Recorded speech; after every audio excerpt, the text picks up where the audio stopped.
Hi, my name's Brett Thomas. I'm Water Scout, my WaterTribe name. And in my quest for adventure and race knowledge, I have had the opportunity to interview and ask a lot of folks questions, squeeze them for information, and it's been very helpful. But I thought I would start over with a video series of people already involved in the sport, from race directors to competitors, so that you, the viewer, can learn as well. While these videos may be a little bit of a how-to, I'd like to showcase the people and how they think. So I'm sitting here with the inventor, creator, and occasionally I think you've called yourself the benevolent dictator. Benevolent dictator, yes. Of the Everglades Challenge, and it's known as the toughest expedition-style small boat race in the world. So people do travel from all over the world to enter this race. The participants will tell you that the toughest part is actually making it to the start beach. So today we're actually at the 7C Music Store in St. Pete. Dave Hosler, Guitarman, is hosting for us. It's a WaterTribe spot meet for equipment. So I've wrangled somebody into doing an interview with us. Could you tell us who you are and how we got here? Well, I am Steve Isaac, and my WaterTribe name is Chief.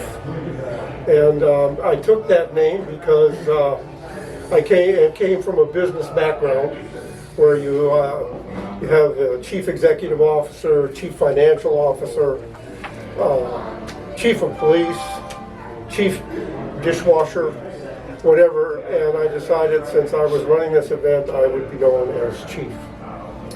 And we all do. We actually call him Chief. So growing up, did you grow up in the outdoors? Did you have military experience, formal training? Well, when I was a young boy, we lived right on the edge of town in a farming community in Austin, Minnesota, southeast Minnesota. And I would go off in the woods every day. I would just take off and I wouldn't come back till it was dark. I'd build tree forts. I got in some trouble because there was a rancher out there, or a farmer, and there was a big pasture, and he used to board horses out there. So I used to jump. I was 10 years old, 12 years old. I did this through my preteen years. But I used to jump on these horses and ride them hard. And the farmer would get really, really mad at me for riding his horses too hard. So I would try to be more cautious after that. Just a funny story. One of the horses that I rode belonged to, well, two of them, but belonged to these twin girls. And they were about my age, I think 1 year younger or something.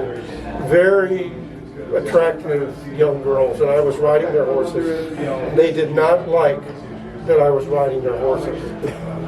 Well, you might guess that in Minnesota, and they being so attractive, they were girlfriends of some of the big football players. And they sent their football player boyfriends after me. And they gave me a pretty good beating. So I didn't ride that horse anymore. Good. But anyway, yes, I had a lot of experience back in those days. And now I know you were in the military. Yes. Did that provide you with any training or help with what you're doing today? Well, right out of high school, I went in the Marines, and I wanted to go to Vietnam. My parents were in World War II.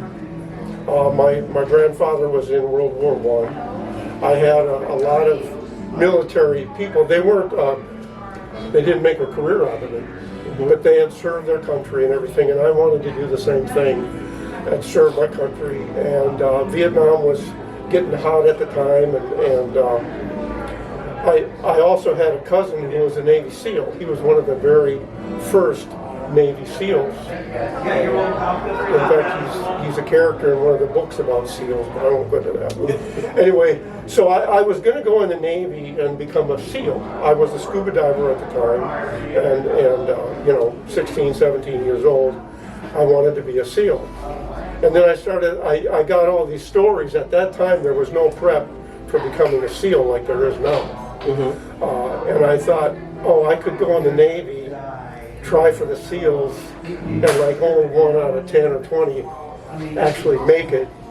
And then I would be down in the bilge of a ship for 4 years. Ooh, not good. Not good. I said, I want to fight. So I joined the Marines. And I got my wish. But the Marines were probably one of the best decisions I've ever made in my life. The only bad decision I made with the Marines was not making a career. I wish I had. Sure, that gave you a lot of your mental toughness that you have. Mental toughness. They made I went in, I was 145 pounds, skinny high school graduate when I went in. When I came out of boot camp, I was 170 pounds, all muscle. Not an ounce of fat on me, I don't think. Good. And I loved every minute of it. So eventually you lived a good portion of your life, and for some reason you started the Everglades Challenge. Yeah. So what initially was WaterTribe supposed to be? Well, first, I watched all of the adventure races on TV. The Eco Challenge, in those years the Eco Challenge was on TV, and I wanted to do the Eco Challenge. I was just totally captivated by just something that would give me so much challenge. Could I do that, you know? And so I looked into it, and they had several problems with the Eco Challenge. One, you had to be on a team. I'm very much of a loner guy. I do things alone. I just like to be out there. I was not a sniper in the Marines, but I'd like to get out there and be on my own when I'm out there. And but you had to be on a team of 4.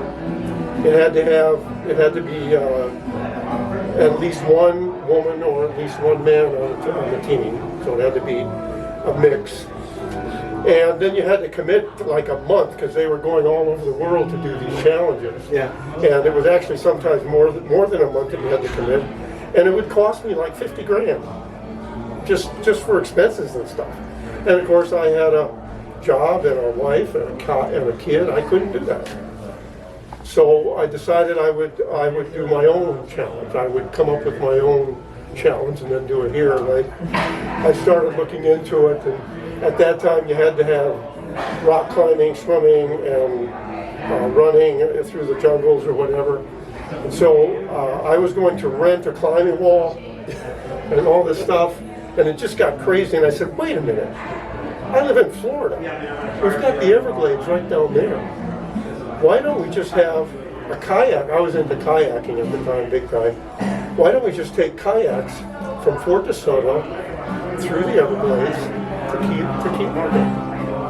And I thought, the heck with this climbing stuff. I'm not going to pay $500 for a climbing wall and stuff. Mm-hmm. So I started scouting the course, and I did every section of the course about 2 or 3 times, just so I would know what we were up against. And then I laid it out and came up with the Everglades Challenge, and it's all from that. Perfect. So had you actually done, prior to your creating the Everglades Challenge, did you enter any other small courses, small events than anybody else? Or was there even any events then? That was 22 years ago. Yeah, at that time there were not any real adventure races in Florida here. After I got WaterTribe started, there were some adventure races here in Florida, and I did several of them. Mm-hmm. I can't even remember their names now, but these were like one-day adventure races where you were go out and go through the swamps and go through down rivers, kayak down. One of the trips, it was a kayak down a river, and I was basically last in the group, and they were all ahead of me, and I'm just paddling along, and bang, I hit something, and it was a gator. The gator just basically went up in the air like that. My bow was lifted by the gator, mm-hmm. and I just went up like that, but I came right back down, never capsized. Never missed a stroke? The gator was more scared than I was. But here's the funny part. I was a much better navigator than most of the people in the race because I had done a couple of challenges. And all of the other people that were in front of me went by the turnoff. to get off the river and get to the next part of the challenge. And I'm sure at that point, GPS wasn't a thing then. Well, I just got off on where I was supposed to, and the guy says, "You're first. You're first." Where's it? I said, everybody kept going. I said, everybody is off the course. I'm the only one on the course, so I got to just complete the whole course, and they had to drive about 7 miles down the road to get on a bridge to tell everybody they had to turn around. And I literally was the only one who saw the turnoff and got off where I was supposed to. Perfect. So you won by accident. Well, yeah. And then I had to wade through a swamp, and it was at night, and there were like 1,000 red alligator eyes out in the swamp, and I'm all by myself wading through the swamp, and it was a lot of fun. But I've done 2 or 3 or 4 adventure races here in Florida, and most of them have been like that, except I've never won another adventure race. Oh. So, as a race director, what are some of the problems that you have to deal with in creating and organizing an event like this? Some of the behind the scenes. Well, you have to get permits, and you have to line up all of the checkpoints and everything. And over the years, that's become very easy because we've got the same checkpoints now. 3 of the checkpoints, or 2 of the checkpoints, have been the same for the whole course, and then we've had 1 checkpoint that we have to change.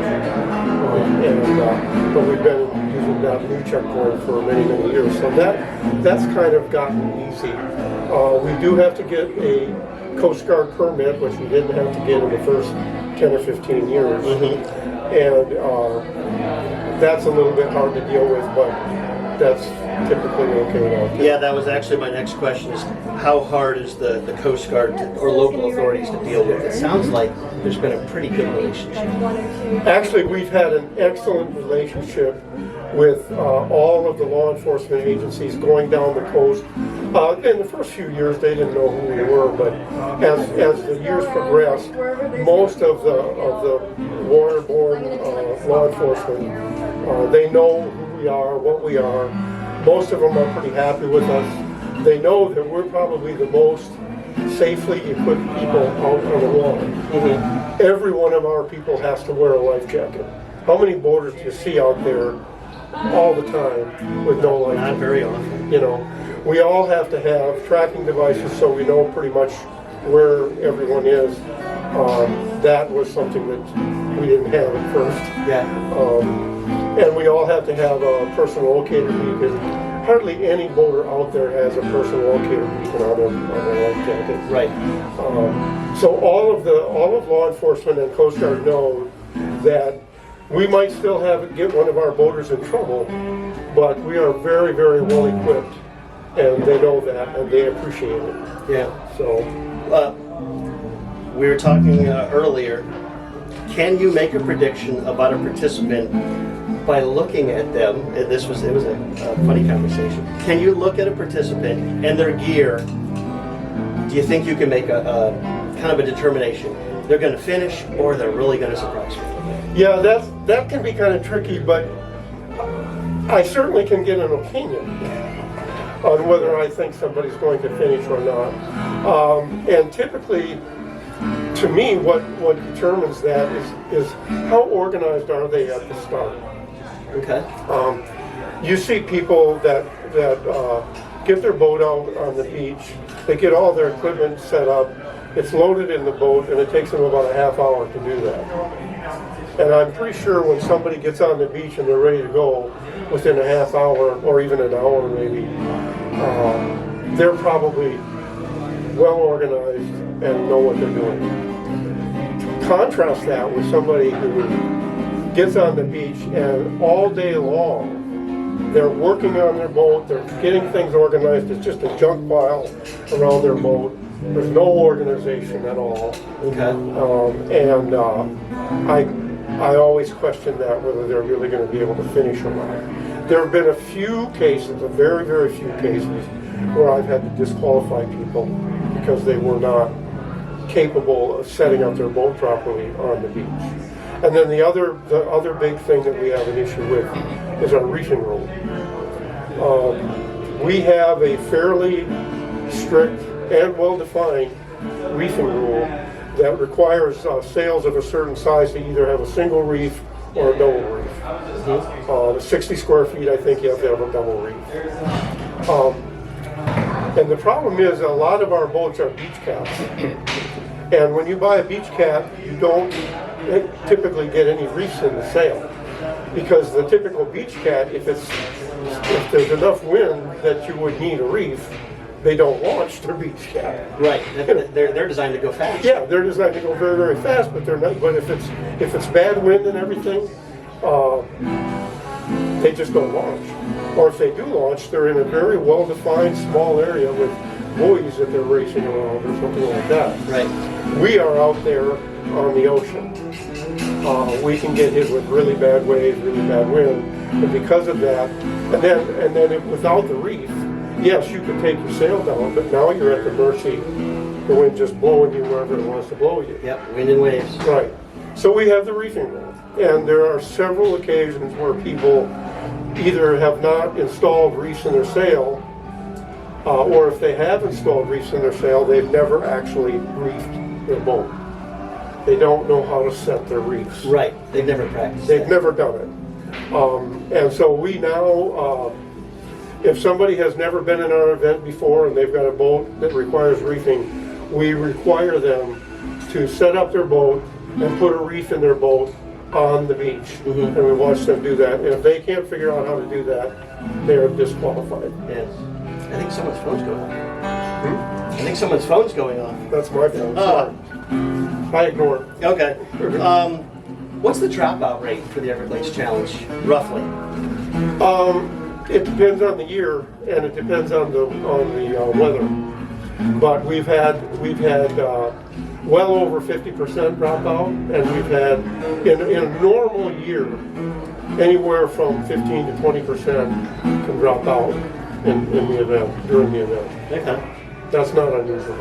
And I know in an effort to help people get better, you started a boot camp. Yeah. And once a year, people have traveled from many different states, and you actually have a presentation. So what is it that you do for the boot camp? Well, the boot camp is extremely important for somebody who is going to do the event for the first time. And one thing I have found over the years is there's a common problem that people have that cause them to have to drop out. And that is their boat is flooding with water for some reason. It can be a kayak, it can be a Hobie TI or a Hobie AI or something like that. But what happens is, for whatever reason, either the front of the boat or the back of the boat or the whole boat, in the case of a Hobie, fills up with water. And if you have your boat packed correctly with waterproof bags and all of your storage area taken up with bags that can be flotation, and it has to be flotation that really works. If your boat floods with water, you're still going to be able to paddle into shore, bail it out, and keep going. If you don't have it properly outfitted, you either can be completely at the mercy of the weather and the wind and everything and have to call the Coast Guard or whatever, or you're just not going to be able to navigate or paddle to where you can safely get out of the water. Yeah. So one of the main things we teach at the boot camp is how to pack your boat correctly. One of the things that I've been in kayaking for many, many years, and I've had some really good kayak instruction, BCU classes and ACA classes, and some really fantastic paddling instruction. But one thing I noticed that they have never ever talked about in any of these classes is how to pack your boat so that your boat remains seaworthy. And the criteria is, first of all, keep everything as close to the center of the boat as you can. Don't fill up the whole boat, and have the bow and the stern as light as possible. If you have your bow overweighted and you get in the water and you're like this, you can flip. real easy, and you can't paddle your boat when your boat's like this. So you have to fill up all that volume, but you want to make sure that the fill up in the very front, very back of the boat is nothing but waterproof flotation. And once you have that, you can handle just about any wave condition. And you have a much more seaworthy kayak than you have if it's not packed right. And we do have a link, by the way. There's a video link on our homepage done by Calypso that shows exactly how to pack a kayak.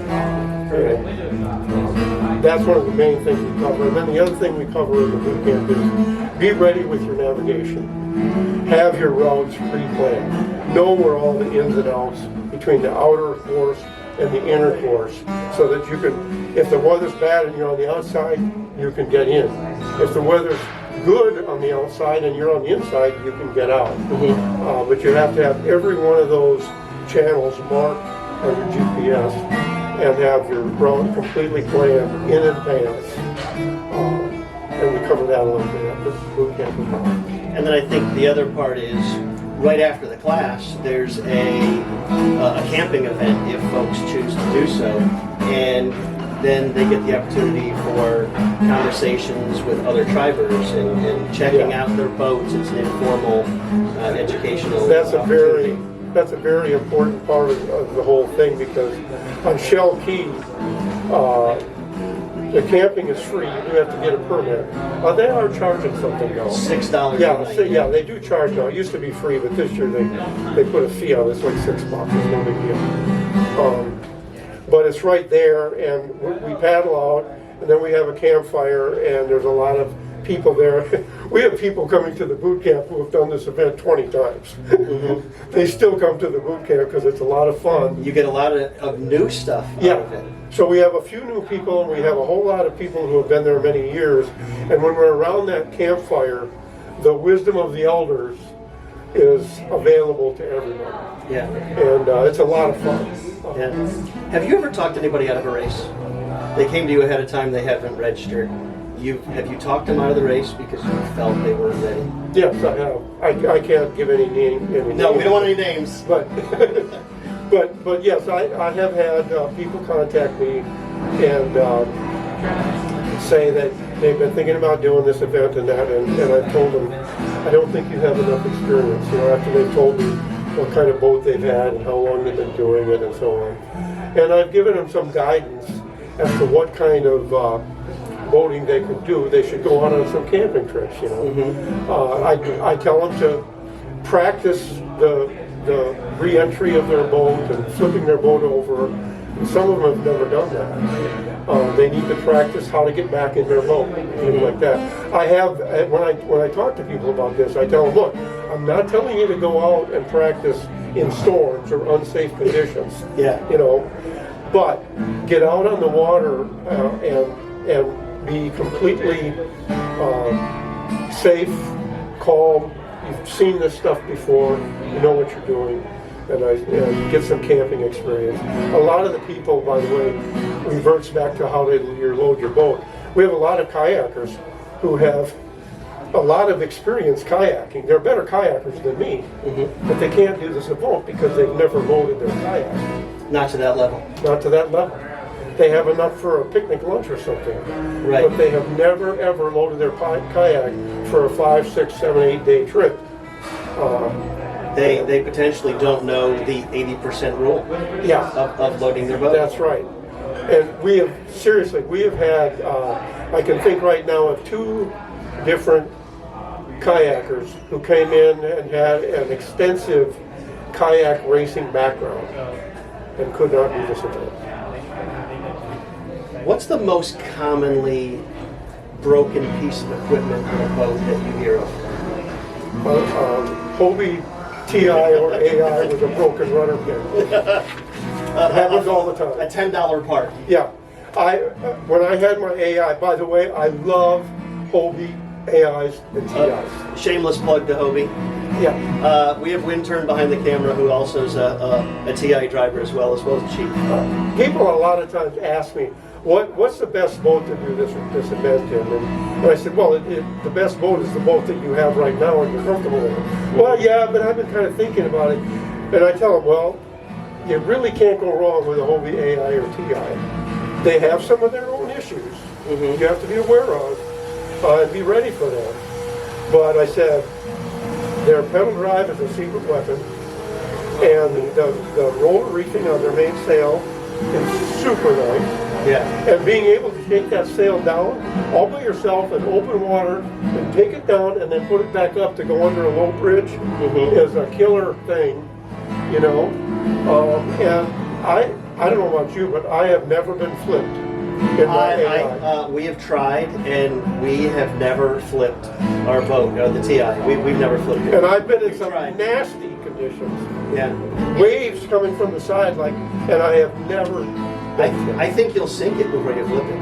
Yeah, yeah. They do fill up with water sometimes. And one of the reasons I think is that they're a little bit flexible. And so the water can come in under the hatch.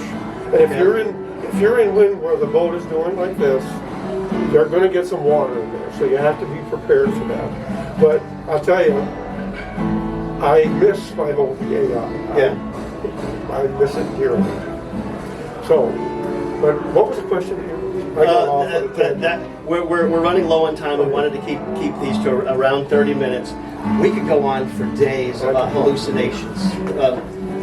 The participants, they're going to hallucinate, and we'll have to save that for just a whole new episode. But I think sleep deprivation is always a big issue, and I've heard many stories from you where you might find yourself going where you just came from. Yeah. You turn around. Are there any races that you follow? Obviously, you've started a lot of races in WaterTribe. If you go to the website, it's got the tracker, it's got discussion, it's got stories. It also lists all the events. You're responsible for an awful lot of events, so you follow your own as the race director. But in your fun time, off time, do you actually watch any of the races? No, not really. No. What do you do in your off time to keep Mrs. Chief happy? What fun things does Chief do when he's not thinking about WaterTribe? Well, I basically I do a lot of working out. Okay. I try to stay physically active. I know you love kettlebells. I do a lot of kettlebell training, and I try to do that every day. And I try to get. I used to do a lot of running. I used to do marathon races, and I used to do Ironman. Okay. I can't. I wrecked this knee. This knee's been replaced. I was shot in this knee in Vietnam. I can't. So you're the $6 million man. Yeah. I cannot. I can't do running anymore. Okay. I do go out and walk. I try to walk every day, but I can't run. I would love to get back into running, but I can't do that. So yeah, I basically just do that, and that's about it. Is there anything we've talked about a lot? We could talk to you for days. There's just so much knowledge to pull out of you. Is there anything that you would like future participants of, whether it's the WaterTribe or any adventure race, what would you like them to know? What advice would you give them? Well, and this applies to me too in some of the events I've been in. Read the information. Read the rules. Read the rules. Read the information on the event. We get a lot of people in who really have not absorbed the rules, especially our safety rules and stuff. They just don't get it. I had one of our safety rules is you have to have a safety knife on your vest. And I had this one guy who's got a lot of experience. I mean, he's been sailing all his life. And he said to me, "That's stupid. I've got a knife here, and I don't need a safety knife on my vest." And I said, "Yes, you do." I said, "Maybe, hopefully, you'll never have to use it, but you have to have a safety knife as part of our rules." So, okay, he did that. Well, it turned out that the very year that he told me he did not need a safety knife, he capsized on one of our events, was upside down in a catamaran, and was tangled up in one of his lines, and he had to pull a safety knife out and cut the line. I guarantee you he thought about you the moment he had to pull that knife. He did. He did think about, and he thanked me afterwards. He Yeah. came up and he thanked me and told me the story of what had happened. And